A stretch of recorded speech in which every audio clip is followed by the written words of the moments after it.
새 쌍둥이가 전부 다 딸이라고? 이 집안엔 여자가 설 자리가 없다. 난 손자 아니면 필요 없어. 오명숙의 말이 떨어지는 순간 정윤이는 몸을 일으키려 했지만 다리조차 움직이지 않았다. 제발 그 애들만은 건드리지 마세요. 그날 밤 눈보라 속에서 정윤이는 피투성이 손으로 새 아이를 꼭 껴안았다. 살아만 있어줘. 제발 살아서 언젠가 엄마가 꼭 찾을게. 오늘 사연이 궁금하시다면 영상 끝까지 함께 해주세요. 그럼 사연 시작하겠습니다. 축하드립니다. 회장님 댁에 삼택이 복이 들어왔습니다. 오명숙은 눈썹을 찌푸렸습니다. 삼택이? 무슨 소리요? 간호사는 환하게 웃으며 대답했습니다. 새 쌍둥이세요. 건강한 아기 3명이 다 무사히 태어났습니다. 오명숙의 얼굴이 굳어졌습니다. 3명이라고요? 그럼 아들은? 간호사는 잠시 머뭇거리다가 조심스럽게 말했습니다. 전부 따님들이십니다. 그 순간 병실의 온기가 한순간에 사라졌습니다. 오명숙은 아무 말 없이 유리창 너머를 바라보았습니다. 3개의 작은 요람 안에서 갓 태어난 아기들이 작은 손을 움직이고 있었습니다. 분홍색 모자를 쓴 3명의 아기. 오명숙의 입술이 차갑게 열렸습니다. 전부 딸이라고요? 간호사는 당황한 표정으로 고개를 끄덕였습니다. 네, 하지만 3명 모두 건강하고 체중도 정상이고요. 정말 예쁜 아기들입니다. 오명숙은 대답하지 않았습니다. 그저 차갑게 유리창을 응시할 뿐이었습니다. 대성그룹은 3대째 장남이 가업을 잇는 집안이었습니다.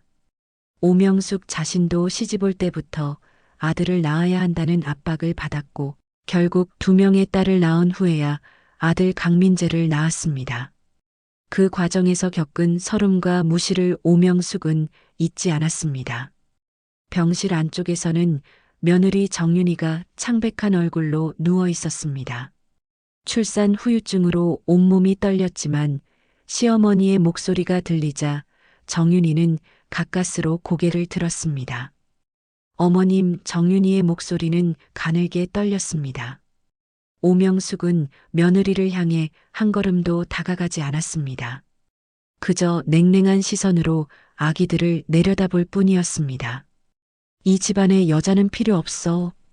대를 이을 아들을 낳아야지. 이게 뭐야? 정윤이는 떨리는 목소리로 말했습니다. 3명이나 건강하게 태어났는데 제발 한 번만 안아보세요. 정윤이는 출산의 고통을 이겨내고 3명의 생명을 세상에 내놓았습니다. 그 자체만으로도 기적이었습니다. 하지만 오명숙의 얼굴에는 기쁨이라곤 찾아볼 수 없었습니다. 오명숙은 고개를 저었습니다. 안아볼 필요 없어. 이런 애들 키울 여유도 마음도 없다. 당장 처리해. 처리하라는 말에 정윤이의 눈에서 눈물이 흘러내렸습니다. 어머님, 그게 무슨 말씀이세요? 제 아이들이에요. 우리 아이들이라고요. 정윤이는 필사적으로 목소리를 높였지만 오명숙은 이미 등을 돌린 뒤였습니다. 오명숙은 병실 문을 열고 나가면서 마지막으로 차갑게 말했습니다. 딸 셋을 키울 생각은 추호도 없어. 내일 아침까지 해결책을 찾아. 그렇지 않으면 내가 직접 처리하겠다.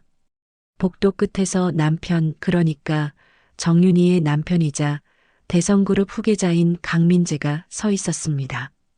강민재는 어머니의 표정을 보고는 아무 말도 하지 못했습니다. 오명숙은 아들의 어깨를 붙잡고 낮은 목소리로 말했습니다. 민재야, 딸 셋을 어떻게 키우겠니? 이 집안은 아들이 필요해. 이 집안의 미래를 생각해야지. 내가 알아서 정리해. 강민재는 고개를 숙였습니다. 어머니 하지만 제 아이들인데요. 오명숙은 차갑게 말을 잘랐습니다. 하지만은 없어. 내일까지 해결하지 않으면 내가 직접 할 거야. 너도 알잖니? 이 집안에서 여자가 어떤 취급을 받는지. 오명숙은 그렇게 병원을 떠났고 강민재는 병실 문 앞에서 한참을 서 있었습니다. 그는 병실 안쪽을 힐끗 바라보았습니다. 정윤이가 침대에서 흐느끼는 소리가 들렸습니다. 강민재는 결국 병실 문을 열지 못하고 돌아섰습니다. 그날 밤 눈이 내렸습니다. 정윤이는 아직 걷기조차 힘든 몸을 억지로 일으켰습니다. 간호사들이 모두 퇴근한 새벽 시간, 정윤이는 새 아이를 하나씩 품에 안았습니다. 아기들은 잠들어 있었습니다. 작고 따뜻한 숨결이 정윤이의 가슴에 닿았습니다. 미안해, 엄마가 미안해. 정윤이는 아이들의 작은 손을 하나씩 꼭 쥐었습니다. 첫째의 손, 둘째의 손, 셋째의 손, 모두 너무나 작고 연약했습니다. 정윤이는 병원 뒷문을 통해 밖으로 나갔습니다. 차가운 바람이 얼굴을 때렸습니다. 눈은 점점 더 거세게 내렸고 세상은 온통 하얗게 물들어갔습니다. 정윤이는 병원 뒤편 공터에 주저앉았습니다. 새 아이를 품에 꼭 안고 울었습니다. 사람만 있어줘, 제발 사람만 있어줘. 정윤이의 목소리는 눈 내리는 소리에 묻혀 사라졌습니다. 정윤이는 떨리는 손으로 아기들의 얼굴을 하나씩 쓰다듬었습니다.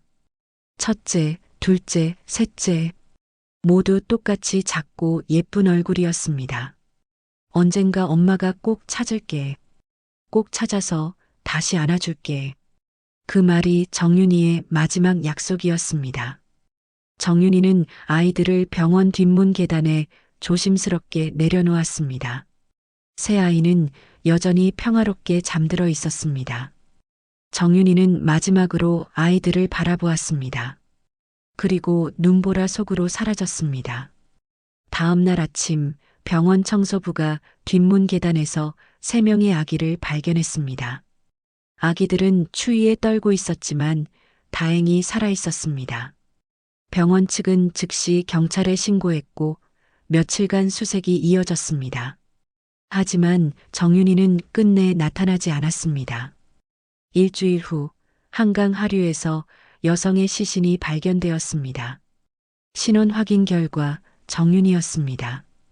대성그룹 측은 조용히 사건을 무마했고 새 아이는 각기 다른 곳으로 보내졌습니다.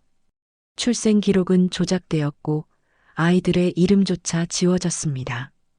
그렇게 1994년 겨울 3명의 아기는 세상에서 사라졌습니다. 30년이 흐른 2024년 서울 강남의 한 고급 오피스 빌딩 최상층에서 첫째, 지연은 창밖을 내다보고 있었습니다.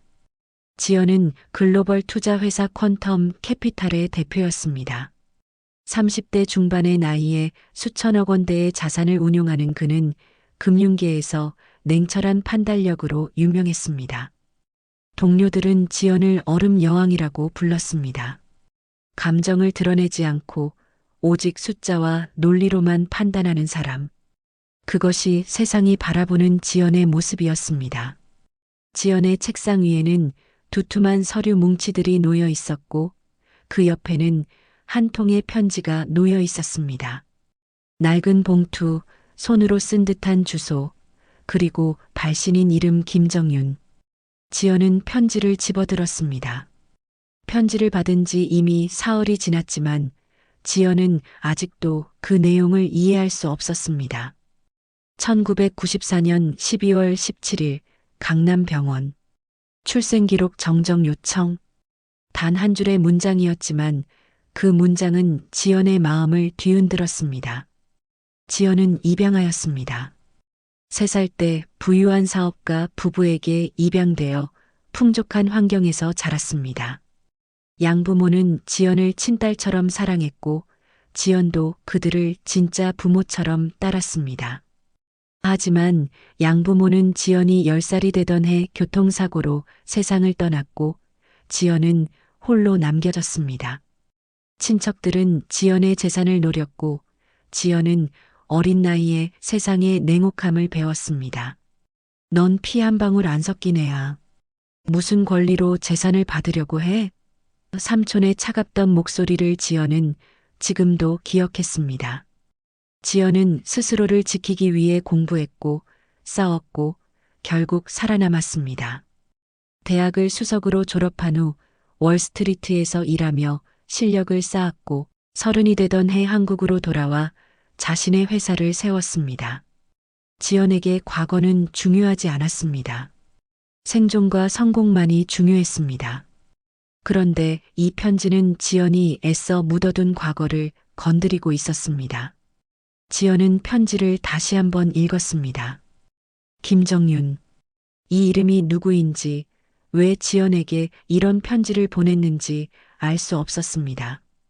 같은 시각 서울 여의도의 한 방송국 사무실에서 둘째 하은은 모니터 앞에 앉아 있었습니다.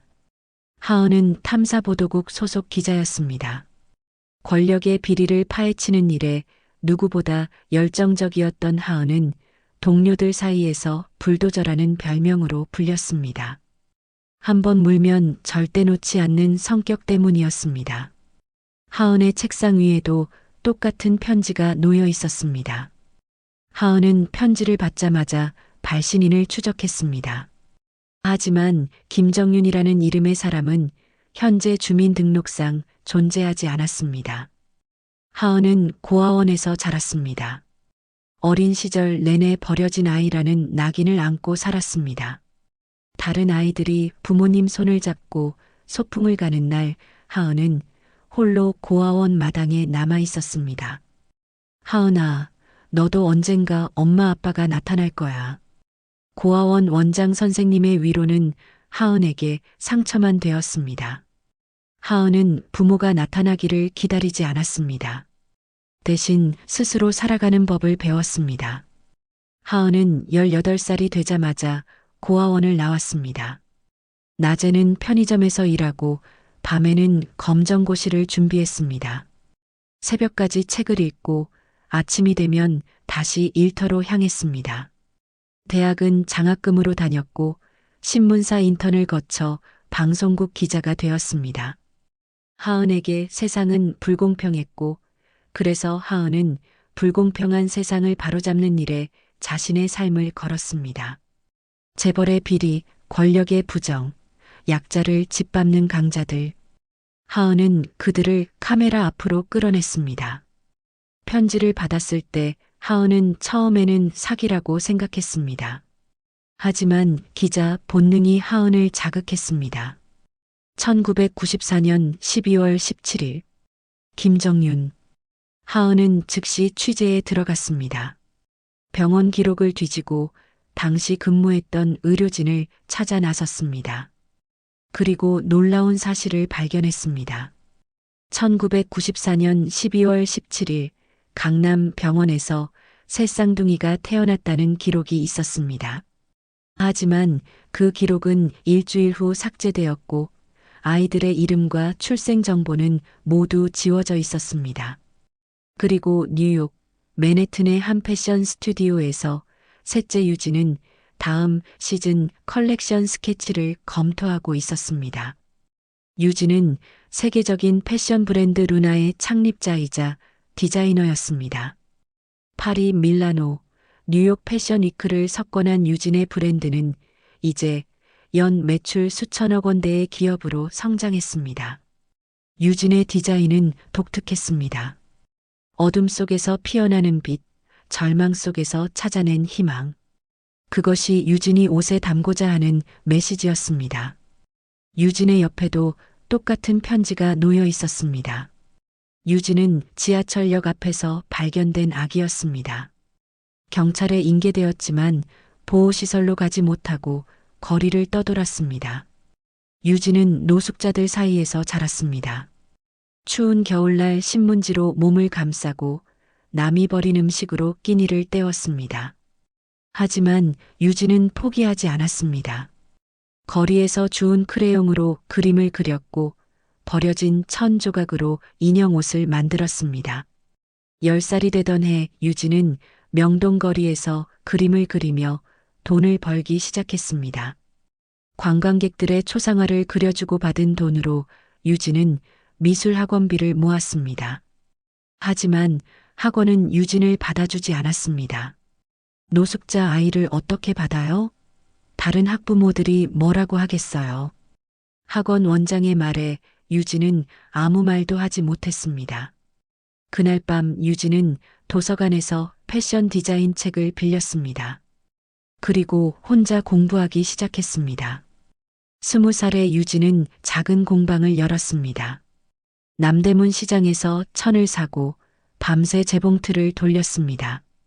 처음 만든 옷은 동대문 도매상에 팔렸고 그 돈으로 더 많은 옷을 만들었습니다. 유진의 디자인은 입소문을 탔고 곧 온라인 쇼핑몰을 통해 전국으로 퍼져나갔습니다. 30살이 되던 해 유진은 뉴욕으로 건너갔습니다.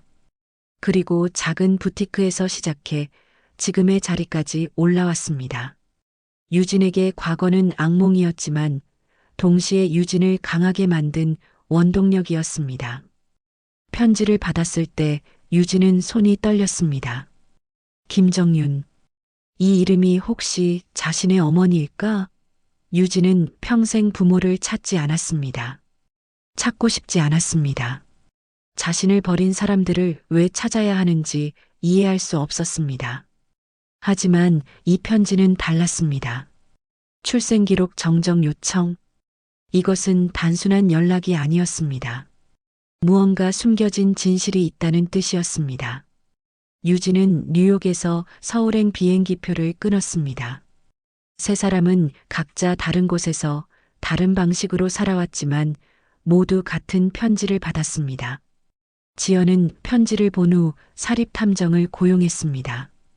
탐정은 일주일 만에 보고서를 가져왔습니다. 1994년 12월 17일 강남 병원에서 새 쌍둥이가 태어났습니다. 하지만 일주일 후 기록이 삭제되었고 아이들은 각기 다른 곳으로 보내졌습니다. 지연은 보고서를 읽으며 입술을 깨물었습니다. 새 쌍둥이. 그렇다면 자신에게 자매가 있다는 뜻이었습니다. 하은은 직접 병원 기록을 추적했습니다. 30년 전 기록은 대부분 폐기되었지만 하은은 당시 근무했던 간호사 한 명을 찾아냈습니다. 간호사는 이미 은퇴한 상태였지만 그날의 일을 또렷이 기억하고 있었습니다. 새 쌍둥이였어요. 정말 예쁜 아기들이었죠.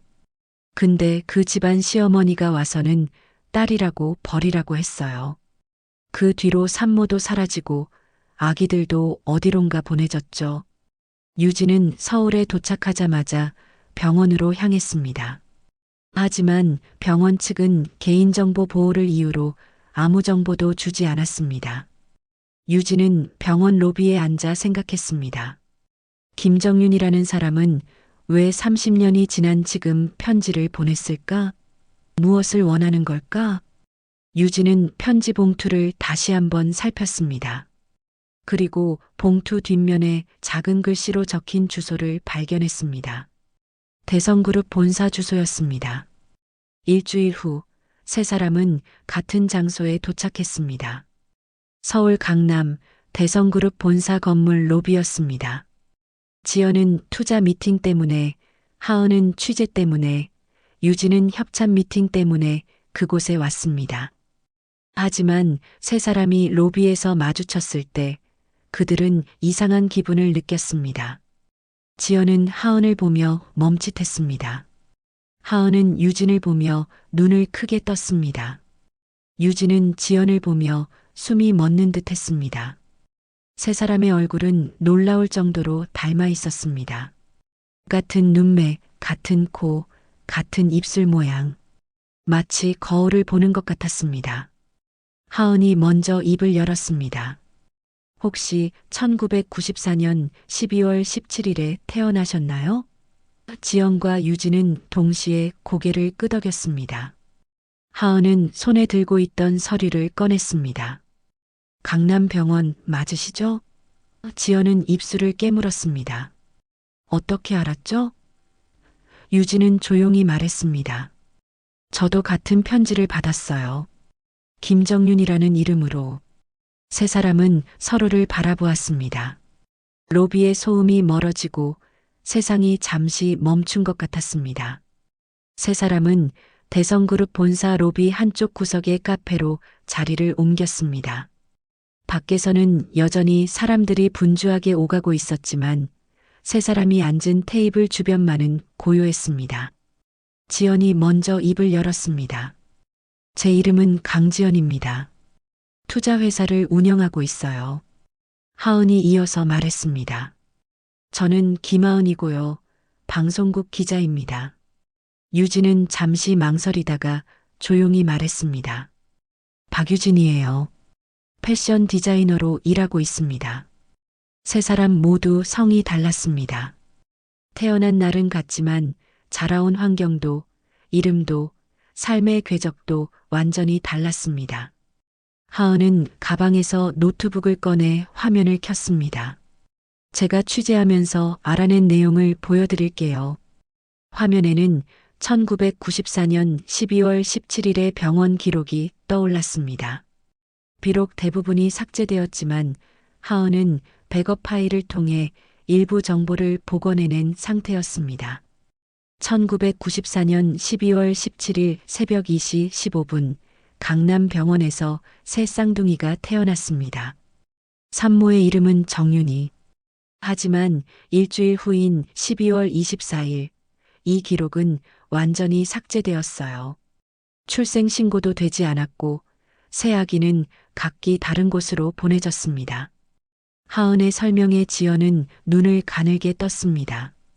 삭제했다는 건 의도적이라는 뜻이네요. 누군가 우리의 존재를 지우고 싶어 했다는 거죠. 유진은 손을 떨며 물었습니다. 그럼 정윤이라는 사람이 우리 어머니인가요? 하은은 고개를 끄덕였습니다. 제가 찾아본 결과 정윤이는 당시 대성그룹 후계자 강민재의 아내였어요. 그러니까 재벌가의 며느리였던 거죠. 지연은 차가운 목소리로 말했습니다. 재벌가 며느리가 새 쌍둥이를 낳았는데 기록을 삭제하고 아이들을 버렸다? 이상하네요. 보통 재벌가라면 아이들을 키우고 싶어 할 텐데요. 하은은 다음 자료를 보여주었습니다. 그게 바로 핵심이에요. 제가 당시 병원에서 근무했던 간호사를 찾아갔거든요. 그분 말로는 우리가 태어난 날 대성그룹 회장 부인 오명숙이 직접 병원에 왔다고 해요. 그리고 아기들을 보고는 이렇게 말했대요. 이 집안에 여자는 필요 없다. 당장 처리해라. 유진은 손으로 입을 막았습니다. 여자라서요? 그게 이유였다고요?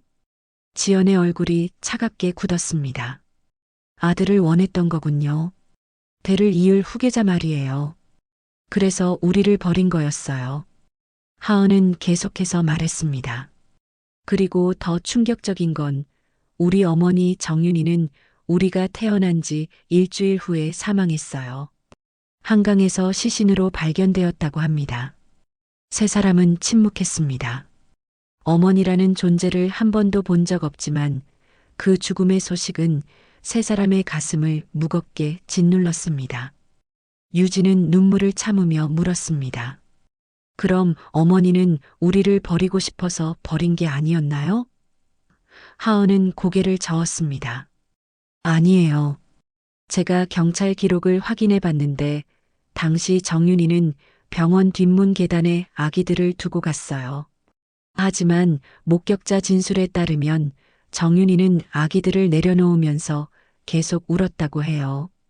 사람만 있어줘. 엄마가 꼭 찾을게라고 말하면서요. 지연은 주먹을 불끈 쥐었습니다. 그럼 어머니는 우리를 지키려고 했던 거네요. 하지만 대성그룹, 특히 오명숙이라는 사람의 압박 때문에 어쩔 수 없이 우리를 떠나보낸 거고요. 하은은 노트북 화면을 넘겼습니다. 그리고 이게 가장 중요한 증거예요. 화면에는 낡은 문서 사진이 떠올랐습니다. 이건 병원 내부 문서인데요. 출생 기록 삭제 지시서예요. 여기 보세요. 서명란에 오명숙이라는 이름이 있어요. 유진은 화면을 뚫어져라 바라보았습니다. 이 사람이 우리를 지운 거네요.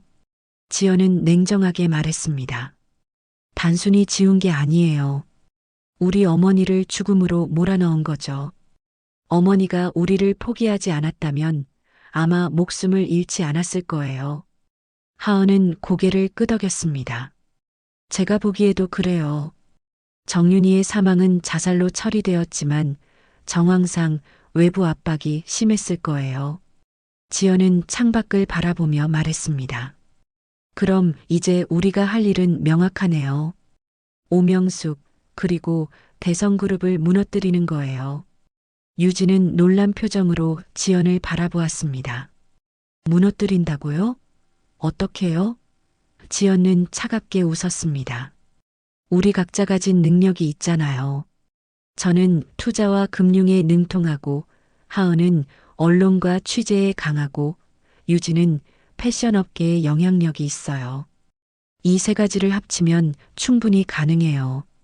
하은은 잠시 생각하다가 말했습니다. 저도 동의해요. 30년 동안 우리는 각자 살아남기 위해 싸워왔어요. 이제는 우리를 이렇게 만든 사람들에게 대가를 치르게 해야 해요. 유진은 여전히 망설였습니다. 하지만 복수가 우리에게 무엇을 가져다 줄까요? 지연은 유진의 손을 잡았습니다. 복수가 아니에요. 정의예요. 우리 어머니는 억울하게 죽었어요. 그리고 우리는 30년 동안 각자 지옥 같은 삶을 살았죠. 이건 그들이 치러야 할 대가예요. 세 사람은 서로를 바라보았습니다. 30년 동안 떨어져 살았지만 같은 피를 나눈 자매였습니다. 그리고 지금 세 사람은 같은 목표를 향해 손을 잡았습니다. 하은이 말했습니다. 그럼 계획을 세워야겠네요. 어떻게 시작할까요? 지연은 가방에서 태블릿을 꺼내 화면을 켰습니다. 일단 대성그룹의 약점을 찾아야 해요. 재무구조, 경영진의 비리, 숨겨진 스캔들, 뭐든지요. 하은은 노트북을 두드리며 말했습니다. 저는 내부 고발자를 찾아볼게요. 대성그룹 같은 대기업이라면 분명 불만을 품은 직원들이 있을 거예요. 유진은 조용히 말했습니다. 저는 패션업계 인맥을 동원해서 대성그룹의 평판을 조사해 볼게요. 협력 업체들이 뭐라고 말하는지 들어보면 뭔가 나올 거예요. 지연은 만족스러운 표호로 고개를 끄덕였습니다. 좋아요. 우리 각자 맡은 역할을 충실히 하면 분명히 무너뜨릴 수 있어요. 세 사람은 다시 한번 서로를 바라보았습니다. 이제 그들은 더 이상 혼자가 아니었습니다. 30년 만에 찾은 자매이자 같은 목표를 향해 나아가는 동료였습니다. 지연이 말했습니다. 우리 어머니가 하지 못한 일을 우리가 해야 해요. 그 사람들에게 정의를 실현하는 거예요. 하은은 단호하게 말했습니다. 이름을 지운 사람 찾아내서 무너뜨려요. 유진도 마침내 고개를 끄덕였습니다. 네, 함께해요. 세 사람은 카페를 나서며 대성그룹 본사 건물을 올려다보았습니다. 높이 솟은 건물은 마치 무너뜨릴 수 없는 요새처럼 보였습니다. 하지만 세 사람은 알고 있었습니다. 아무리 높은 건물도 기초가 무너지면 결국 무너진다는 것을요.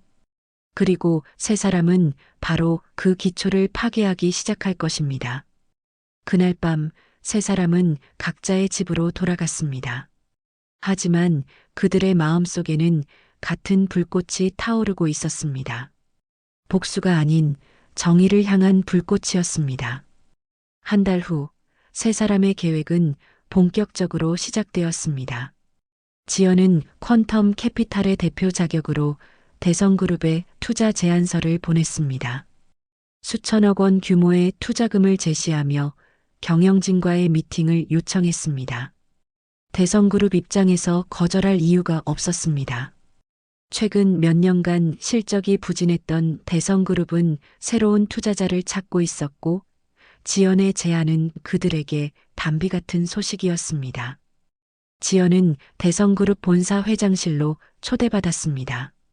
넓은 회장실 안에는 오명숙이 앉아 있었습니다. 70대 중반의 나이였지만 오명숙의 눈빛은 여전히 날카로웠습니다. 강지연 대표님, 어서 오세요. 제안서를 잘 봤습니다. 지연은 미소를 지으며 악수를 청했습니다. 뵙게 되어 영광입니다, 회장님. 오명숙과 마주한 순간 지연의 가슴 속에서는 분노가 끓어올랐습니다. 바로 이 사람이 자신과 자매들을 버린 장본인이었습니다. 하지만 지연은 표정 하나 바꾸지 않았습니다. 회의는 순조롭게 진행되었습니다. 지연은 대성그룹의 재무 구조를 분석하며 투자 방향을 제시했습니다. 오명숙은 만족스러운 표정을 지었습니다. 역시 소문대로 뛰어나시네요. 이 정도 분석이라면 우리 그룹에 큰 도움이 될 것 같습니다. 지연은 고개를 숙였습니다. 감사합니다. 하지만 투자를 진행하기 전에 내부 자료를 좀 더 살펴봐야 할 것 같습니다. 재무제표, 계열사 현황, 그리고 경영진의 자산 내역까지요. 오명숙은 잠시 망설였지만 결국 고개를 끄덕였습니다. 알겠습니다. 필요한 자료는 모두 제공하겠습니다. 지연은 속으로 미소를 지었습니다. 첫 번째 관문을 통과한 것입니다.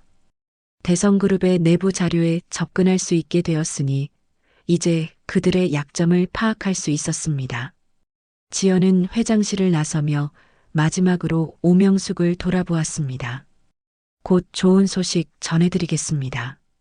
오명숙은 흔쾌히 손을 흔들었습니다. 같은 시각 하은은 방송국 사무실에서 대성그룹 내부 고발자를 만나고 있었습니다. 고발자는 대성그룹 경리부에서 15년간 근무한 김 과장이었습니다. 김 과장은 떨리는 목소리로 말했습니다. 기자님, 저 이거 제보하면 제가 무사할 수 있을까요? 하은은 진지한 표정으로 대답했습니다. 제보자 보호는 약속드립니다. 하지만 확실한 증거가 필요해요. 무엇을 알고 계신가요? 김 과장은 가방에서 USB를 꺼냈습니다. 이 안에 대성그룹의 비자금 조성 내역이 들어있어요. 회장 아들인 강민재 부회장이 지난 10년간 수백억 원을 빼돌렸습니다. 페이퍼 컴퍼니를 통해서요. 하은은 눈을 빛냈습니다. 페이퍼 컴퍼니요? 구체적으로 설명해 주실 수 있나요? 김 과장은 고개를 끄덕이며 계속 말했습니다. 부회장은 해외에 유령 회사를 여러 개 만들어 놓고 그 회사들과 허위 거래를 했어요. 실제로는 물건이나 서비스가 오가지 않았는데 서류상으로만 거래한 것처럼 꾸민 거죠. 하은은 USB를 받아들며 물었습니다. 이 자료만으로 충분할까요? 김 과장은 고개를 저었습니다. 더 있어요. 부회장 부인의 불륜 스캔들도 있습니다. 부회장 부인은 몇 년 전부터 젊은 사업가와 관계를 유지하고 있었어요. 증거 사진도 있습니다. 하은은 놀란 표정을 지었습니다. 사진까지요? 어떻게 구하셨어요? 김 과장은 쓴웃음을 지었습니다. 회사 내에서 소문이 자자했어요. 그래서 사람들이 몰래 찍어둔 거죠. 저도 그중 일부를 확보했습니다. 하은은 김 과장에게 감사 인사를 전하고 자료를 챙겼습니다. 이제 두 번째 퍼즐 조각을 맞춘 것입니다. 비자금과 불륜 스캔들. 이 두 가지만으로도 대성그룹 경영진에게 치명타를 입힐 수 있었습니다. 하은은 사무실로 돌아와 즉시 자료를 분석하기 시작했습니다. USB 안에는 수백 개의 파일이 들어 있었고 하은은 하나하나 꼼꼼히 확인했습니다. 한편 유진은 서울의 한 고급 레스토랑에서 대성그룹의 협력업체 대표들을 만나고 있었습니다. 유진은 패션 브랜드 루나의 대표 자격으로 대성그룹과 협찬 계약을 논의하는 자리였습니다. 하지만 유진의 진짜 목적은 따로 있었습니다. 협력업체 대표들로부터 대성그룹의 내부 사정을 듣는 것이었습니다. 유진 대표님, 루나와 함께 일할 수 있다니 영광입니다.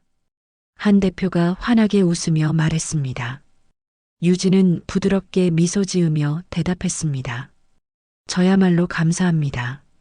그런데 대성그룹과는 오래 거래하셨나요? 대표는 고개를 끄덕였습니다. 네, 벌써 20년째입니다. 하지만 솔직히 말씀드리면 요즘 대성그룹과 일하는 게 쉽지 않아요. 유진은 관심 있는 표정으로 물었습니다. 왜 그러신가요? 대표는 주변을 살피더니 목소리를 낮췄습니다. 대금 지급이 자꾸 늦어지고 있어요. 예전에는 한 달이면 입금됐는데 요즘은 석 달씩 밀리기도 해요. 다른 대표도 거들었습니다. 저희도 마찬가지예요. 게다가 회장 일가의 횡포도 심해요. 무리한 요구를 하면서도 대금은 제때 안 주니까 중소업체들은 다들 힘들어하고 있습니다. 유진은 속으로 메모하며 물었습니다. 그럼 대성그룹의 재무 상태가 안 좋은 건가요? 첫 번째 대표가 한숨을 쉬며 대답했습니다. 안 좋은 정도가 아니에요. 소문으로는 부채가 엄청나다고 하더라고요. 그런데 겉으로는 멀쩡한 척하니까 아무도 모르는 거죠. 유진은 충분한 정보를 얻었습니다. 대성그룹은 겉으로는 탄탄해 보였지만 내부는 이미 골마 있었습니다. 협력 업체들에게 대금을 제때 지급하지 못할 정도로 자금 사정이 나빴고 경영진의 횡포로 내부 불만도 쌓여 있었습니다. 유진은 저녁 식사를 마치고 레스토랑을 나서며 지연과 하은에게 문자를 보냈습니다. 정보 확보 완료. 만나서 얘기해요. 다음 날 세 사람은 다시 만났습니다. 이번에는 지연의 사무실에서였습니다. 지연은 대성그룹의 내부 자료를 펼쳐놓고 설명했습니다. 대성그룹의 부채 비율이 상당히 높아요. 표면적으로는 건전해 보이지만 실제로는 자금 유동성에 문제가 있습니다. 몇 가지 투자만 잘못되면 무너질 수 있어요. 하은은 USB를 연결하며 말했습니다. 그리고 제가 확보한 자료를 보세요. 강민재 부회장의 비자금 조성 내역이에요. 이걸 공개하면 검찰 수사가 시작될 거예요. 유진은 자신이 얻은 정보를 공유했습니다. 협력 업체들도 불만이 많아요. 대금 지급이 늦어지고 있고 경영진의 횡포도 심하다고 해요. 이 상태라면 협력 업체들이 등을 돌릴 수도 있어요. 지연은 만족스러운 표정으로 고개를 끄덕였습니다. 좋아요. 이제 우리가 할 일은 명확해요. 안에서 무너뜨리는 거예요. 저는 투자자로 내부에 침투해서 재무 구조를 흔들겠습니다. 하은은 언론을 통해 비리를 폭로하고 유진은 협력 업체들을 우리 편으로 만드세요. 하은은 결연한 표정으로 말했습니다. 좋아요. 그럼 언제 시작할까요? 지연은 차갑게 웃었습니다. 지금 당장이요. 우리에게 시간은 많지 않아요. 대성그룹이 우리의 의도를 눈치채기 전에 끝내야 해요. 유진도 고개를 끄덕였습니다. 알겠어요. 최선을 다할게요. 세 사람은 다시 한번 손을 맞잡았습니다. 이제 복수의 칼날이 서서히 대성그룹을 향해 움직이기 시작했습니다. 그날 밤 오명숙은 집 서재에서 와인을 마시고 있었습니다. 창밖으로는 서울의 야경이 펼쳐져 있었습니다. 오명숙은 만족스러운 표정으로 미소 지었습니다. 새로운 투자자도 확보했고 그룹의 미래도 밝아 보였습니다. 하지만 오명숙은 알지 못했습니다. 자신이 30년 전에 버린 세 딸이 지금 자신을 무너뜨리기 위해 움직이고 있다는 것을요. 오명숙은 와인 잔을 들어 올리며 혼잣말을 했습니다. 대성그룹은 영원할 거야. 하지만 그 말은 곧 거짓이 될 것입니다. 2달이 흘렀습니다. 세 사람의 계획은 착착 진행되고 있었습니다. 지연은 대성그룹 내부 자료를 샅샅이 분석하며 치명적인 약점을 찾아냈습니다. 회계 장부를 뒤지던 중 지연은 이상한 거래 내역을 발견했습니다.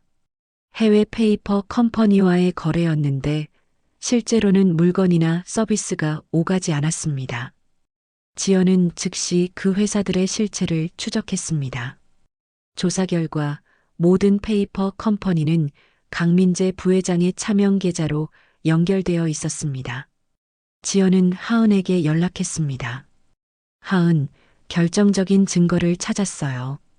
강민재 부회장이 지난 10년간 수백억 원을 빼돌렸어요.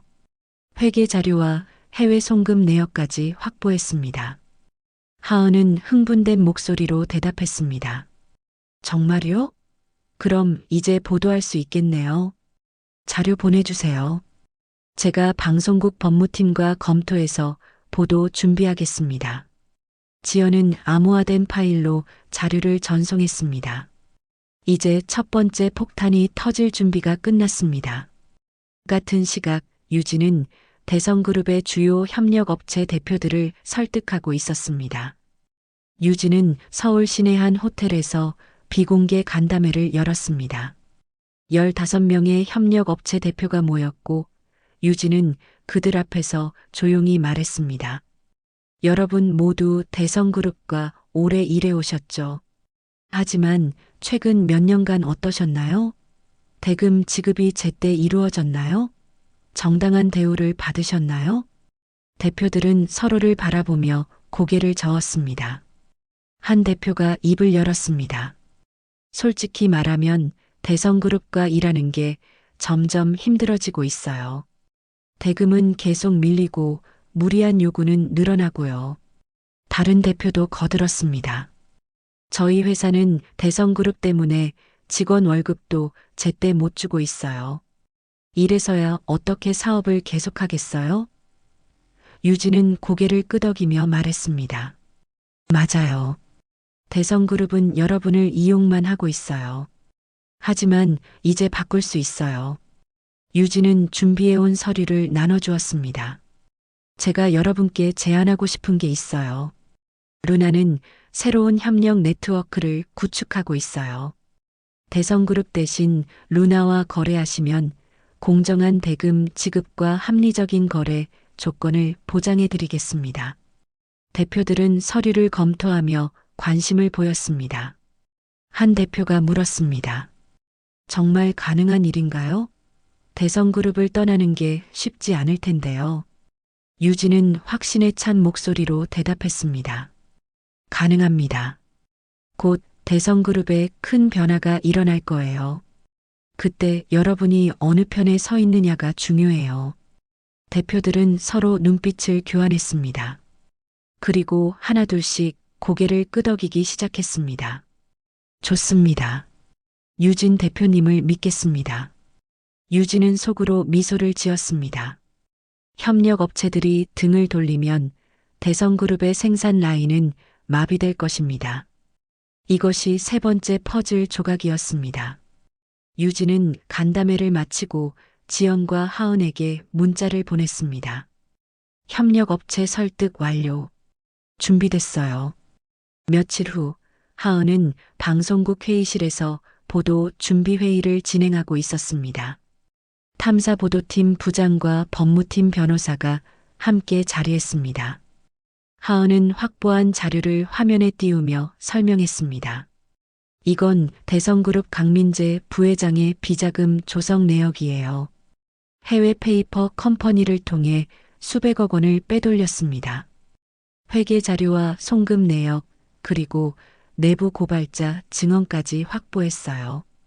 부장은 자료를 검토하며 고개를 끄덕였습니다. 탄탄한 자료네요. 이 정도면 충분히 보도할 수 있어요. 언제 내보낼 건가요? 하은은 단호하게 대답했습니다. 이번 주 금요일 저녁 9시 뉴스 시간에 특집으로 내보내고 싶어요. 법무팀 변호사가 끼어들었습니다. 대성그룹에서 명예훼손으로 소송을 걸 수 있어요. 준비되셨나요? 하은은 자신 있게 대답했습니다. 모든 증거가 확실해요. 소송이 와도 이길 자신 있습니다. 부장은 하은의 어깨를 두드렸습니다. 좋아요. 그럼 금요일에 방송하겠습니다. 하은 기자, 이번 보도로 당신 커리어에 한 획을 그을 거예요. 하은은 고개를 숙였습니다. 감사합니다. 하지만 하은의 마음속에는 커리어보다 더 중요한 목표가 있었습니다. 바로 어머니를 죽음으로 몰아넣은 사람들에게 정의를 실현하는 것이었습니다. 금요일이 되었습니다. 저녁 9시 전국의 시청자들이 뉴스를 시청하고 있었습니다. 하은은 카메라 앞에 섰습니다. 시청자 여러분, 오늘 저희 탐사보도팀은 충격적인 사실을 발견했습니다. 국내 굴지의 대기업 대성그룹 경영진이 수백억 원대의 비자금을 조성한 정황이 포착되었습니다. 화면에는 강민재 부회장의 사진과 함께 페이퍼 컴퍼니 거래 내역이 떠올랐습니다. 하은은 계속해서 설명했습니다. 대성그룹 강민재 부회장은 지난 10년간 해외 유령 회사를 통해 회사 자금을 빼돌린 것으로 드러났습니다. 저희 취재진이 확보한 회계 자료에 따르면 총 500억 원 이상의 자금이 부정하게 이동했습니다. 화면에는 상세한 거래 내역과 송금 기록이 공개되었습니다. 전국의 시청자들은 충격에 빠졌습니다. 대성그룹은 국내 10대 기업 중 하나였고 많은 사람이 신뢰하는 기업이었습니다. 대성그룹 본사는 즉시 발칵 뒤집혔습니다. 오명숙은 회장실에서 뉴스를 보며 분노에 떨었습니다. 이게 대체 무슨 일이야? 당장 법무팀 불러. 강민재 부회장은 창백한 얼굴로 어머니 앞에 섰습니다. 어머니, 저는 그런 적 없어요. 오명숙은 차갑게 말했습니다. 증거가 다 나왔는데 무슨 소리야? 당장 변호사 선임하고 대응 방안 마련해. 하지만 이미 늦었습니다. 방송이 나간 직후 검찰이 움직이기 시작했습니다. 다음 날 아침 검찰은 대성그룹 본사와 강민재 부회장의 자택을 압수수색했습니다. 언론은 일제히 대성그룹 비리 사건을 보도했고 대성그룹의 주가는 급락했습니다. 투자자들은 패닉에 빠졌고 협력업체들은 거래 중단을 선언하기 시작했습니다. 유진이 설득했던 협력업체들은 이미 루나와 새로운 계약을 맺은 상태였습니다. 대성그룹의 생산 라인은 순식간에 마비되었습니다. 지연은 투자자 자격으로 대성그룹 경영진에게 연락했습니다. 이런 상황에서는 투자를 진행할 수 없습니다. 투자 철회를 고려하고 있습니다. 오명숙은 절박한 목소리로 말했습니다. 강 대표님, 제발 기다려주세요. 이건 오해예요. 곧 해명할게요. 하지만 지연은 냉정했습니다. 오해가 아닌 것 같은데요. 검찰이 압수수색까지 했잖아요. 저는 투명한 기업에만 투자합니다.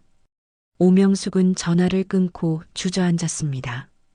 50년간 쌓아온 제국이 순식간에 무너지고 있었습니다.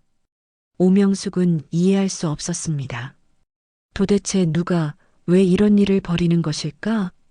그날 밤 하은은 자신의 사무실에서 다음 보도를 준비하고 있었습니다. 비자금 조성뿐만 아니라 강민재 부회장 부인의 불륜 스캔들도 공개할 예정이었습니다. 하은은 사진 파일을 검토하며 조용히 말했습니다.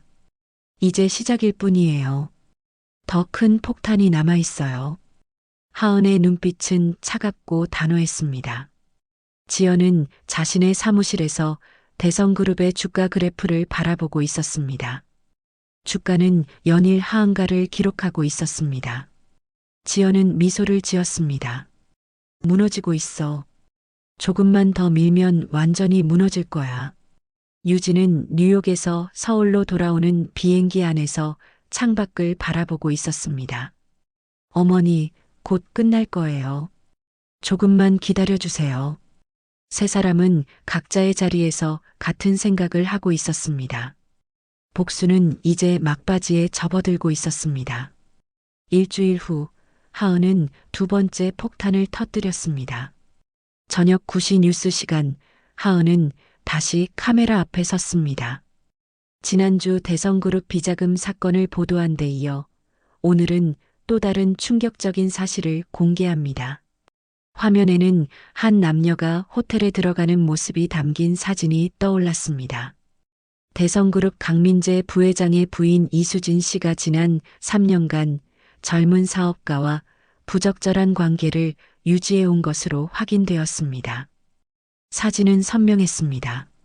이수진과 한 남성이 손을 잡고 호텔 로비를 걷는 모습, 차 안에서 포옹하는 모습, 그리고 고급 레스토랑에서 친밀하게 대화하는 모습까지 하은은 냉정한 목소리로 계속 설명했습니다. 내부 제보에 따르면 이수진 씨는 남편 강민재 부회장이 회사 업무로 바쁜 사이 이런 관계를 지속해왔다고 합니다.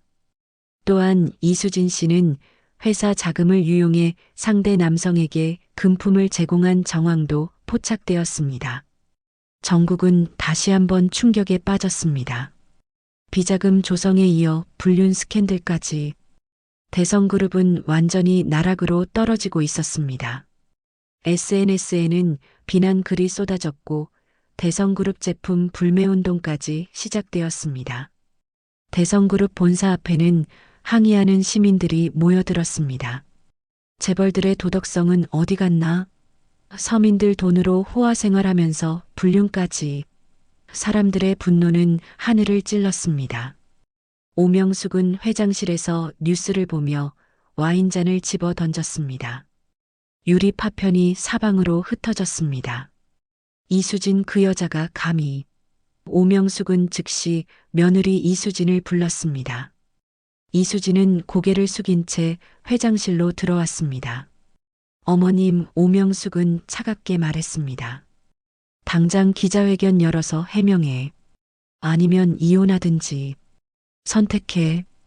이수진은 눈물을 흘리며 말했습니다. 어머님, 저는 외로웠어요. 민재 오빠는 저를 돌아보지도 않았어요. 오명숙은 비웃었습니다. 그게 이유가 돼? 당신 때문에 회사 이미지가 바닥에 떨어졌어. 당장 나가. 이수진은 울면서 회장실을 나갔습니다. 오명숙은 혼자 남아 창밖을 바라보았습니다. 회사 앞에는 여전히 시위하는 사람들이 가득했습니다. 오명숙은 처음으로 두려움을 느꼈습니다. 50년간 쌓아온 제국이 정말로 무너질 수도 있다는 생각이 들었습니다.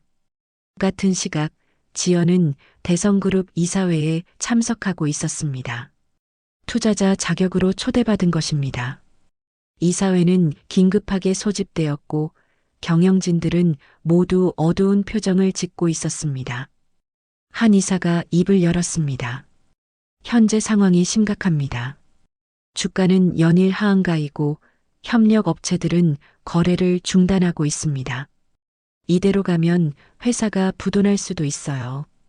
다른 이사가 거들었습니다. 검찰 수사도 본격화되고 있어요. 강민재 부회장은 이미 소환 조사를 받았고 추가 혐의도 나올 가능성이 높습니다. 오명숙은 이사들을 둘러보며 말했습니다. 그럼 어떻게 해야 하나요? 방법을 찾아야죠. 지연이 조용히 손을 들었습니다. 제가 한 가지 제안을 드리겠습니다. 모든 시선이 지연에게 쏠렸습니다. 지연은 침착하게 말했습니다. 지금 대성그룹에게 필요한 건 신뢰 회복이에요. 경영진 교체가 불가피합니다. 강민재 부회장은 사퇴하고 외부 전문 경영인을 영입해야 해요. 오명숙의 얼굴이 굳었습니다. 아들을 사퇴시키라고요? 지연은 고개를 끄덕였습니다. 그것만이 회사를 살리는 길이에요. 지금은 일가의 자존심을 챙길 때가 아닙니다. 다른 이사들도 지연의 의견에 동조하기 시작했습니다. 오명숙은 입술을 깨물었습니다. 하지만 선택의 여지가 없었습니다. 회사를 살리려면 아들을 희생해야 했습니다. 오명숙은 마지못해 고개를 끄덕였습니다. 알겠습니다. 민재를 사퇴시키겠습니다. 지연은 속으로 미소를 지었습니다. 계획의 한 부분이 또 성공한 것입니다. 이사회가 끝나고 지연은 복도에서 오명숙과 마주쳤습니다. 오명숙은 지친 표정으로 지연을 바라보았습니다. 강 대표님, 정말 이게 최선인가요? 지연은 차갑게 대답했습니다. 최선이에요. 회장님도 아시잖아요. 지금 상황이 얼마나 심각한지. 오명숙은 한숨을 쉬며 고개를 끄덕였습니다. 알겠습니다. 믿겠습니다. 지연은 오명숙을 지나쳐 엘리베이터로 향했습니다. 엘리베이터 안에서 지연은 거울에 비친 자신의 얼굴을 바라보았습니다. 조금만 더 밀면 끝이야. 며칠 후 강민재는 기자회견을 열고 부회장직 사퇴를 발표했습니다. 카메라 플래시가 터지는 가운데 강민재는 고개를 숙였습니다. 이번 사태에 대해 깊이 사과드립니다. 저는 모든 직책에서 물러나겠습니다. 기자들은 질문을 쏟아냈습니다. 비자금 혐의는 인정하십니까? 부인의 불륜에 대해서는 어떻게 생각하십니까? 강민재는 아무 대답도 하지 못하고 회견장을 떠났습니다. 하은은 방송국 사무실에서 그 장면을 지켜보고 있었습니다. 옆에는 지연과 유진이 함께 앉아 있었습니다. 하은이 말했습니다. 한 명은 쓰러졌어요. 이제 본진만 남았네요. 유진은 조용히 말했습니다. 오명숙 말이죠? 지연은 고개를 끄덕였습니다. 맞아요. 모든 것의 시작이었던 사람. 우리를 버리고 어머니를 죽음으로 몰아넣은 사람. 하은은 노트북을 열며 말했습니다. 저는 마지막 증거를 준비하고 있어요. 30년 전 병원 CCTV 기록이에요.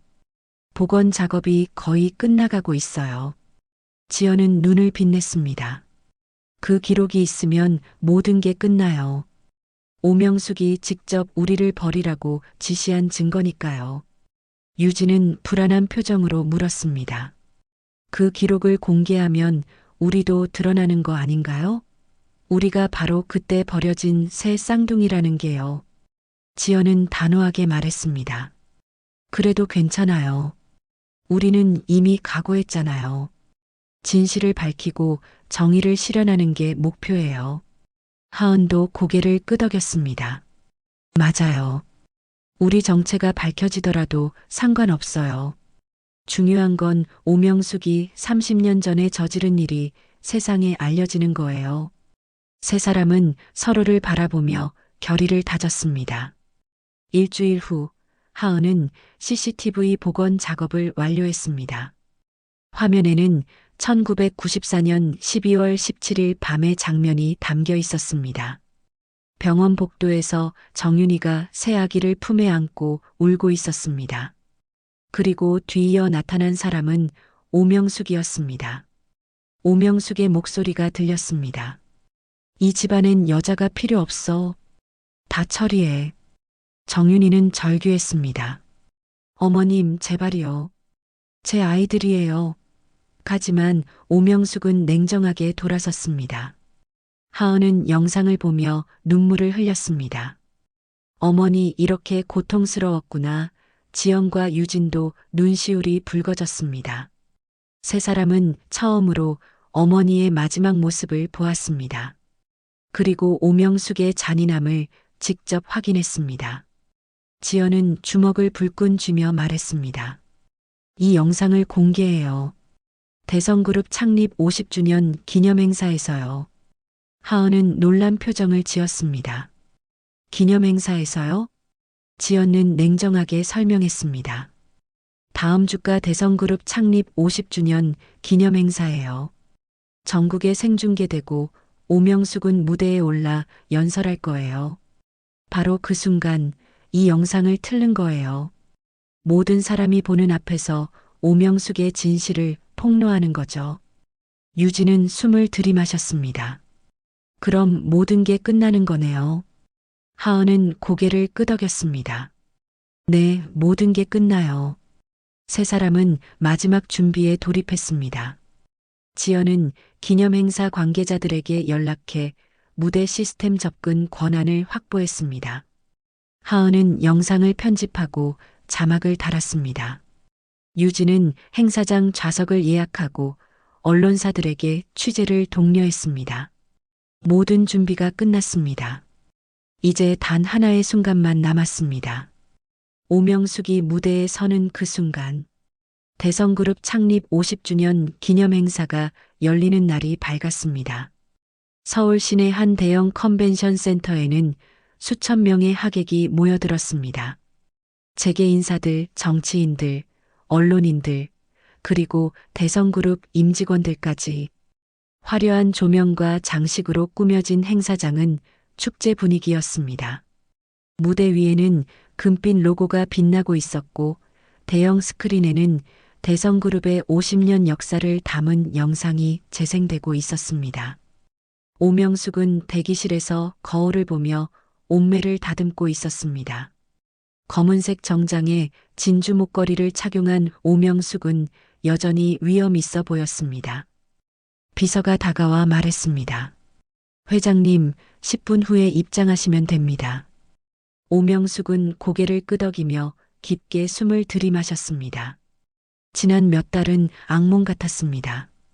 아들은 사퇴했고 며느리는 스캔들로 얼룩졌고 회사는 무너질 위기에 처했습니다. 하지만 오명숙은 포기하지 않았습니다. 오늘 이 무대에서 재기의 발판을 마련할 것입니다. 행사장 한쪽 구석에는 세 사람이 조용히 앉아 있었습니다. 지연, 하은, 유진. 세 자매는 각자 다른 좌석에 앉아 있었지만 눈빛으로 서로를 확인했습니다. 지연은 손목시계를 확인했습니다. 모든 준비는 끝났습니다. 무대 시스템에는 이미 CCTV 영상이 업로드되어 있었고 오명숙이 연설을 시작하고 10분 후에 자동으로 재생되도록 설정되어 있었습니다. 하은은 가방 속에 녹음기를 준비해 두었습니다. 만약을 대비한 것입니다. 유진은 손을 꽉 쥐고 있었습니다. 긴장과 두려움이 동시에 밀려왔습니다. 오후 3시 행사가 시작되었습니다. 사회자가 무대에 올라 환영사를 전했고 이어서 축하 공연이 펼쳐졌습니다. 화려한 음악과 춤이 행사장을 가득 채웠습니다. 하객들은 박수를 치며 즐거워했습니다. 그리고 마침내 오명숙이 입장할 시간이 되었습니다. 사회자가 큰 목소리로 외쳤습니다. 대성그룹을 이끌어 오신 오명숙 회장님을 모시겠습니다. 장내에 박수가 터져 나왔습니다. 오명숙은 천천히 무대로 걸어 올라갔습니다. 조명이 오명숙을 비췄고 카메라들이 일제히 오명숙을 향했습니다. 전국의 시청자들이 생중계를 지켜보고 있었습니다. 오명숙은 연단 앞에 섰습니다. 금장 트로피가 오명숙의 손에 전달되었습니다. 오명숙은 트로피를 들어 올리며 미소를 지었습니다. 오늘 이렇게 뜻깊은 자리에 함께해 주신 모든 분께 감사드립니다. 오명숙의 목소리는 자신감으로 가득했습니다. 대성그룹은 50년 전 아무것도 없는 상태에서 시작했습니다. 하지만 저희는 포기하지 않았고 끊임없이 노력했습니다. 그 결과 오늘날 국내 최고의 기업으로 성장할 수 있었습니다. 오명숙은 준비한 원고를 읽으며 연설을 이어갔습니다. 물론 최근 몇 달간 어려움이 있었습니다. 하지만 저희는 이겨낼 것입니다. 대성그룹은 절대 무너지지 않습니다. 박수가 터져 나왔습니다. 하지만 세 자매는 박수를 치지 않았습니다. 오명숙은 연설을 계속했습니다. 저는 이 자리에서 약속드립니다. 대성그룹은 앞으로도 국가와 사회에 기여하는 기업이 될 것입니다. 저희 가족은 항상 책임감을 가지고 회사를 이끌어왔고 앞으로도 그럴 것입니다. 지연은 손목시계를 다시 확인했습니다. 이제 2분 남았습니다. 하은은 숨을 깊게 들이마셨습니다. 유진은 눈을 감고 어머니를 떠올렸습니다. 어머니, 이제 끝나요. 오명숙의 연설이 끝나갈 무렵이었습니다. 다시 한번 감사드립니다. 대성그룹의 다음 50년도 함께 해주시길 바랍니다. 오명숙이 마지막 인사를 하려는 순간 갑자기 무대 뒤편의 대형 스크린이 깜빡이기 시작했습니다. 오명숙은 고개를 돌려 스크린을 바라보았습니다. 스크린에는 낡은 영상이 재생되기 시작했습니다. 1994년 12월 17일 병원 복도의 CCTV 기록이었습니다. 행사장이 조용해졌습니다. 모든 사람의 시선이 스크린으로 향했습니다. 영상 속에서 정윤이가 새 아기를 품에 안고 울고 있었습니다. 그리고 오명숙이 나타났습니다. 30년 전의 오명숙이었지만 얼굴은 분명했습니다. 오명숙의 목소리가 스피커를 통해 울려 퍼졌습니다. 이 집안엔 여자가 필요 없어. 다 처리해. 정윤이의 절규가 이어졌습니다. 어머님, 제발이요. 제 아이들이에요. 행사장은 충격에 빠졌습니다. 사람들은 웅성거리기 시작했고 카메라들은 오명숙과 스크린을 번갈아 비췄습니다. 오명숙은 창백한 얼굴로 스크린을 응시했습니다. 이게 무슨 영상은 계속되었습니다. 정윤이가 아기들을 안고 병원 뒷문으로 향하는 모습, 눈 내리는 밤에 계단에 아기들을 내려놓는 모습, 가리고 눈보라 속으로 사라지는 모습까지 화면에 자막이 떠올랐습니다. 1994년 12월 17일 대성그룹 오명숙 회장은 새 쌍둥이 손녀를 버리도록 지시했습니다. 산모 정윤이는 일주일 후 한강에서 시신으로 발견되었습니다. 출생 기록은 조작되었고 새 아기는 각기 다른 곳으로 보내졌습니다. 이것이 30년 전 대성그룹이 저지른 진실입니다. 행사장은 완전히 술렁였습니다. 기자들은 카메라를 들고 오명숙에게 달려들었습니다. 오명숙은 비틀거리며 뒤로 물러섰습니다. 이건 조작이에요. 거짓말이에요. 하지만 아무도 오명숙의 말을 믿지 않았습니다. 영상은 너무나 선명했고 목소리도 명확했습니다. 기자들은 질문을 쏟아냈습니다. 회장님, 정말 손녀들을 버리신 겁니까? 왜 그런 일을 하셨습니까? 산모의 죽음에 대해서는 어떻게 생각하십니까? 오명숙은 대답할 수 없었습니다. 그 순간 무대 아래에서 세 사람이 천천히 일어섰습니다. 지연, 하은, 유진. 세 자매는 무대를 향해 걸어갔습니다. 사람들은 길을 비켜주었고 세 자매는 계단을 올라 무대 위에 섰습니다. 조명이 세 사람을 비췄습니다. 지연이 마이크를 잡고 말했습니다. 저는 강지연입니다. 그리고 이 두 사람은 제 자매 김하은과 박유진입니다. 행사장이 다시 한번 조용해졌습니다. 지연은 계속해서 말했습니다. 우리는 30년 전 바로 이 스크린에 나온 새 쌍둥이입니다. 대성그룹 오명숙 회장의 손녀들이죠. 관중석에서 탄성이 터져 나왔습니다. 하은이 마이크를 이어받았습니다. 우리는 각기 다른 곳에서 자랐습니다. 한 명은 입양 가정에서, 한 명은 고아원에서, 한 명은 거리에서요. 하지만 우리는 살아남았고 진실을 찾아냈습니다. 유진이 마지막으로 말했습니다. 우리 어머니 정윤이는 우리를 지키려 했습니다. 하지만 오명숙 회장의 압박 때문에 어쩔 수 없이 우리를 떠나보내야 했고 결국 목숨을 잃었습니다. 이것이 30년 전 대성그룹이 감춘 진실입니다. 지연은 오명숙을 똑바로 바라보며 말했습니다.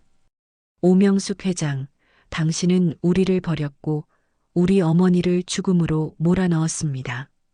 이제 그 대가를 치를 시간입니다. 오명숙은 주저앉으며 절규했습니다. 그 아이들이 살아있었다고? 오명숙의 목소리는 떨리고 있었습니다. 하지만 세 자매는 냉정했습니다. 지연이 마지막으로 말했습니다. 당신이 우리를 지웠지만 우리는 사라지지 않았습니다. 그리고 이제 당신의 제국이 무너질 차례입니다. 행사장은 완전한 혼란에 빠졌습니다. 기자들은 카메라를 돌리며 취재에 몰두했고 하객들은 충격에 빠져 말을 잇지 못했습니다. 경찰이 행사장에 도착했습니다. 경찰은 오명숙에게 다가가 말했습니다. 오명숙 회장, 출생 기록 조작 및 유기 혐의로 조사를 받으셔야 합니다. 오명숙은 고개를 떨구었습니다.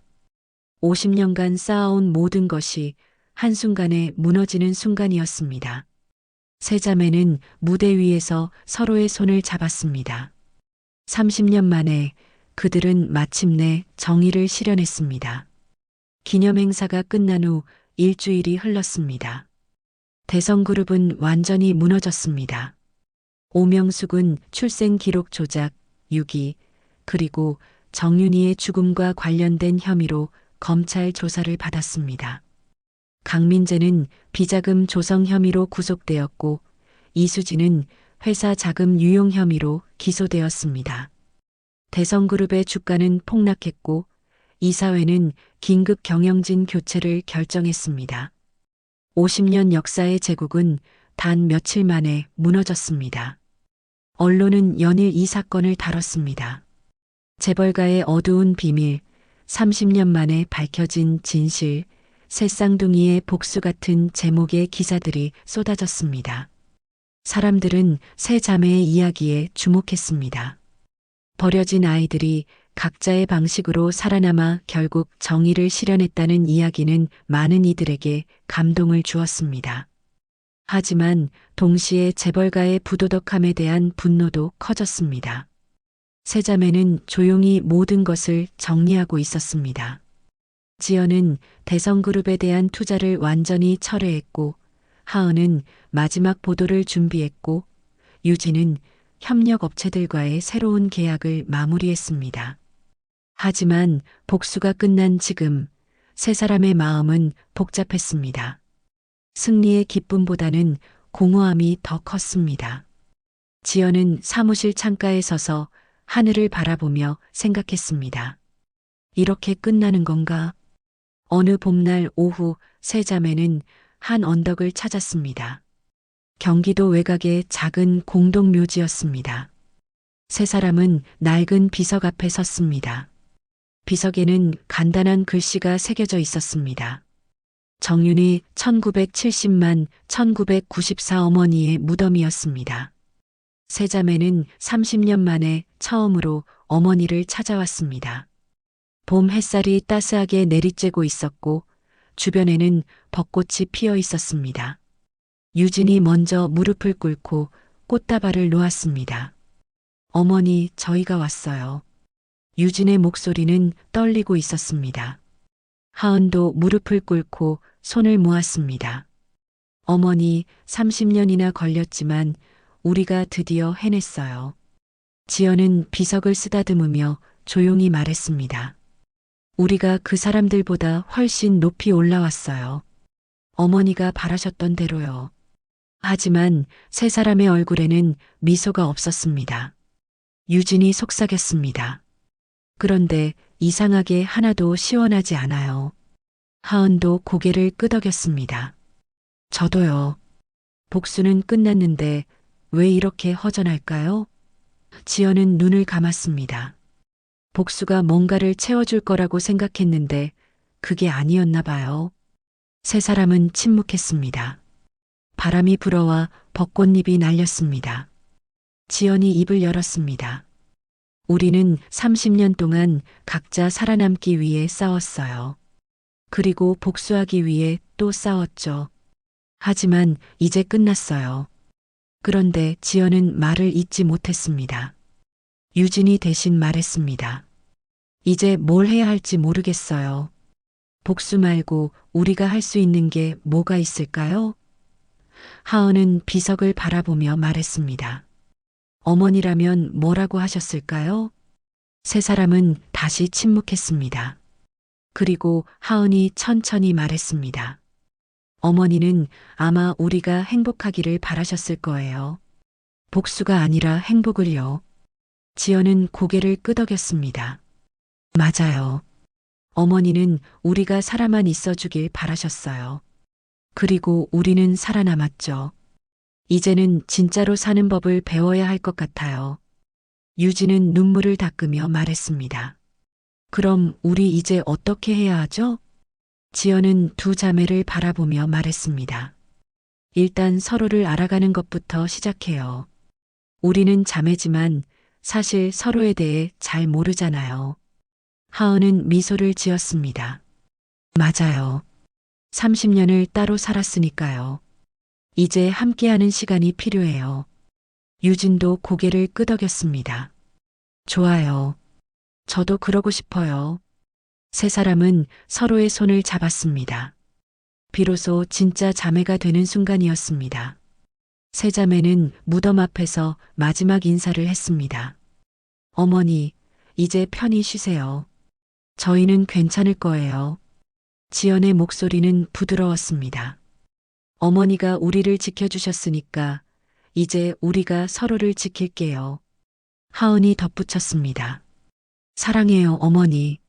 만나지 못했지만 항상 마음속에 계실 거예요. 유진이 마지막으로 말했습니다. 세 사람은 천천히 일어나 언덕을 내려가기 시작했습니다. 언덕 아래에서 세 자매는 잠시 멈춰섰습니다. 앞으로 펼쳐진 세상을 바라보며 지연이 말했습니다. 우리 각자 하던 일은 계속하되 정기적으로 만나요. 일주일에 한 번씩이라도요. 하은은 환하게 웃었습니다. 좋아요. 그리고 서로 힘들 때 기댈 수 있는 사이가 돼요. 유진도 미소를 지었습니다. 네, 이제 우리에겐 가족이 있으니까요. 몇 달 후, 세 자매는 각자의 삶을 이어가고 있었습니다. 지연은 여전히 퀀텀 캐피탈을 운영하고 있었지만, 이제는 투자 방향을 바꿨습니다. 사회적 기업과 중소기업에 투자하며 진정으로 도움이 필요한 곳에 자금을 지원했습니다. 지연은 자신이 받았던 상처를 다른 사람들이 겪지 않도록 돕고 싶었습니다. 돈은 권력을 위한 게 아니라 사람을 위한 거예요. 지연의 새로운 철학이었습니다. 하은은 방송국에서 더욱 활발하게 활동했습니다.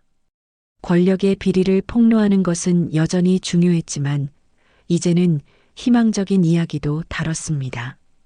어려운 환경에서도 포기하지 않고 살아가는 사람들, 서로를 돕는 따뜻한 이웃들. 하은은 세상에 긍정적인 변화를 가져오고 싶었습니다. 진실을 밝히는 것도 중요하지만 희망을 전하는 것도 중요해요. 하은의 새로운 좌우명이었습니다. 유진은 루나 브랜드를 더욱 확장했습니다. 하지만 이제는 단순히 패션만 다루지 않았습니다. 어려운 환경의 청소년들에게 디자인 교육을 제공하고 재능 있는 학생들을 후원했습니다. 유진은 자신이 받지 못했던 기회를 다른 사람들에게 주고 싶었습니다. 누구나 꿈을 꿀 권리가 있어요. 환경이 그 꿈을 막아서는 안 돼요. 유진의 믿음이었습니다. 세 자매는 약속대로 일주일에 한 번씩 만났습니다. 때로는 카페에서, 때로는 레스토랑에서, 때로는 한강공원에서. 세 사람은 서로의 이야기를 나누고 웃고 때로는 울었습니다. 30년 동안 비어있던 자리를 천천히 채워가고 있었습니다. 지연은 이제 혼자가 아니라는 것을 느꼈고, 하은은 가족의 따뜻함을 알게 되었고, 유진은 비로소 집이 생겼다고 느꼈습니다. 어느 여름날 저녁, 세 자매는 한강공원 벤치에 앉아 있었습니다. 석양이 강물을 붉게 물들이고 있었고, 사람들은 여유롭게 산책을 즐기고 있었습니다. 유진이 조용히 말했습니다. 복수는 끝났지만 어머니의 자리만은 여전히 비어 있네요. 하은은 고개를 끄덕였습니다. 맞아요. 아무리 채우려고 해도 채워지지 않는 자리예요. 지연은 석양을 바라보며 말했습니다. 그래도 괜찮아요. 어머니는 비록 우리 곁에 없지만 우리 안에 살아계시니까요. 지연의 말에 두 자매는 고개를 끄덕였습니다. 우리가 선한 일을 하고 다른 사람들을 도울 때마다 어머니가 우리를 통해 살아계시는 거예요. 유진은 눈물을 닦으며 웃었습니다. 그렇네요. 어머니는 우리를 통해 계속 살아가시는 거예요. 세 자매는 손을 맞잡고 석양을 바라보았습니다. 30년 전 눈 내리는 밤에 버려진 새 아기는 이제 빛나는 새 여성으로 성장했습니다. 각자의 방식으로 세상과 싸웠고 결국 정의를 실현했습니다. 하지만 더 중요한 것은 그들이 서로를 찾았다는 것입니다. 이제 그들은 혼자가 아니었습니다. 세 개의 별이 함께 빛나고 있었습니다. 바람이 불어왔습니다. 세 자매의 머리카락이 바람에 날렸습니다. 지연이 말했습니다. 우리 앞으로도 계속 함께해요. 무슨 일이 있어도요. 하은이 웃으며 대답했습니다. 당연하죠. 우리는 자매니까요. 유진도 미소를 지었습니다. 네, 영원히 함께할 거예요. 세 사람은 다시 한번 손을 꽉 잡았습니다. 그리고 천천히 일어나 집으로 향했습니다. 석양은 세 자매의 뒷모습을 따스하게 비추고 있었습니다. 그날 누군가의 눈에는 그들이 빛나는 세 개의 별처럼 보였습니다. 오늘 이야기 어떠셨나요? 이야기에 대한 의견을 댓글로 남겨주세요. 또 이 영상을 어디에서 보고 계시고 무엇을 하며 들으시는지 적어주시면 제가 마음 담아 인사드릴게요. 앞으로도 다양한 이야기를 시청하시려면 무료로 할 수 있는 구독과 좋아요를 눌러주세요. 알림까지 설정해 놓으시면 다음 영상을 바로 시청하실 수 있습니다. 오늘도 함께 해주신 시간 감사드립니다. 행복한 하루 되세요.